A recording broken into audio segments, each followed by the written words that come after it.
Everyone आपण मानक आ गोटे नया वीडियो स्वागत। ए वीडियो रे मु बताइबी कि आपण माने की परि सुभद्रा योजना रो फॉर्म फिलअप टा करि परिबे। तो चलो वीडियो को आरंभ करबा। देखंतु संपूर्ण नाम आधार अनुଯାयी तो ये आम देदेबा आमर आधार कार्ड जो नामटी अच्छी से नामटी ये फिलअप करदे। पुणी आधार संख्या ये आधार नंबरटा फिलअप करवा। पुणी स्वामी किंबा पिता आपण जो आधार कार्ड नाम रे जोटा अच्छी सेटा ये फिलअप करदे। जन्म तारीख देवा ये डेट ये मंथ आठी आपणकर मसीहा जो भी मसीहा थी देदेवे। ये वर्ग देखंतु आपण साधारण अनुसूचित जाति अनुसूचित जनजाति आपण जोटा होता देदेवे। शारीरिक भिन्नक्षम आप भिन्नक्षम होते हाँ कहे, भिन्नक्षम न होते ना कहे। आधार कार्ड संयुक्त मोबाइल नंबर आपणकर मोबाइल नंबरटा जदि आधार कार्ड रे संयुक्त होता है से नंबरटा ये देदेवे। पुणी अलग एक मोबाइल नंबर ये देदेवे। आपणकर जिलार नाम देवे, ये आपणकर ग्रामांचल बा ग्रामर नाम देवे। ग्राम पंचायत आपणकर ग्राम पंचायत जोटा थी सेटा देदेवे। ब्लॉक नाम देवे। सहरांचल वार्ड बा आपणकर वार्ड जिते नंबर वार्ड हो वार्ड नंबर देवे। उर्बान लोकल बॉडी यहाँ फिलअप करदे। सहर बा नगर देती आपणकर माने सहर माने तो सहर आपण माने जानिथिबे। नगर माने जो ग्रामांचल गाँ आपण जो गाँव में रोचते गाँव नाम देदेवे। आधार कार्ड संजु जाई खाता बा बैंक नंबर बैंक रो नाम बोले आपण ये आपणकर बैंक रो नाम आपणकर आधार कार्ड जो बैंकटा एड अच्छी से बैंक रो नामटी दे पारिबे।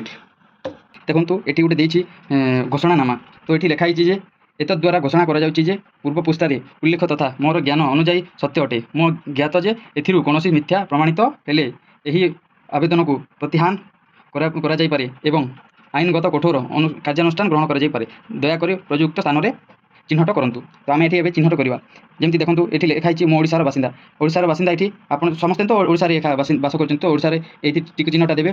पुणी जुलाई 1 जुलाई 2024 सुधा मोर बयस 21 किंबा ताठारु अधिक एवं 60 रु कम। ये आपंकर बयस 21 रु अधिक किंबा 60 रु कम होते ये टिक मारिदेवे। कौन राज्य किंबा केंद्र सरकार योजना अधीन में मासिक 1500 टंका अथवा तद्धित किंबा वार्षिक 18,000 टंका तद्धित आर्थिक सहायता राशि पाऊना। आपड़ जदि केंद्र सरकार कौन आर्थिक सहायता पाऊना पुणी ये टिक चिन्हटा देदेवे। आ गए देखो मु किंबा मो परिवार कौन सदस्य वर्तमान किंबा पूर्वतन संसद एमपी किंबा एमएलए सदस्य नुहति तो आपंकर कौन परिवार सदस्य एमपी किंबा एमएलए कैंडिडेट नहीं होते ताहले ये टिकटा मारिदेवे। देखो पुणी गोटे देछि मु किंबा मो परिवार कौन सदस्य कौन सहरांचल स्थानीय संस्था बा किंबा पंचायत राज अनुष्ठान में जड़े निर्वाचित जनप्रतिनिधि नुहति।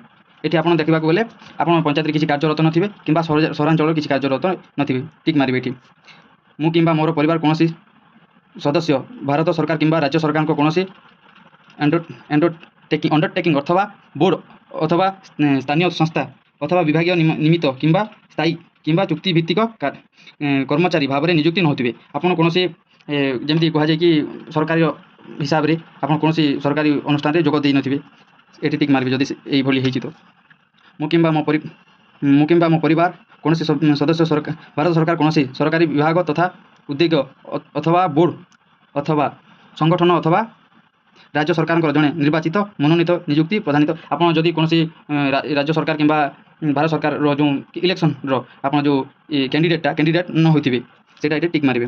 मोर किंबा मो परिवार कौन सदस्य 5 एकड़ रु अधिक जलसेचित किंबा 10 एकड़ रु अधिक अणजलसेचित जमी ना। आपंकर जमी 10 एकड़ रु अधिक 5 एकड़ रु अधिक 10 एकड़ रु अधिक माने जलसेचन अणजलसेचन भितर ये न होते टिक मारिबे। मोर किंबा मो परिवार कौन सदस्य 4 चकिया मोटर जान आप देखो ये लिखाई आपंकर कौन 4 चकिया जान नथिबा दरकार ये टिक मारिबे आपंकर जदि नाही। पुणी लिखाई मो परिवार वार्षिक आय 2.5 लाख टंका केवल 2,50,000 टंका रु कम। आपंकर 2.5 लाख टंका रु कम होता दरकार आपंकर वार्षिक आय परिवार टोटाल परिवार वार्षिक आय। ये जब आपंकर टोटाल परिवार वार्षिक आय कम अच्छी ताहले टिक मारिबे। आपन ये देखो ये पढ़ी ने लास्ट को ये दिखाई आवेदनकारी दस्तखत आपंकर जार ना आप आवेदन करेंगे तार नाम ये देदेवे। सिग्नेचरटा करदे तारीख देदेवे जो तारीख दिन आप अप्लाई करेंगे बस एतिक आपंकर हो।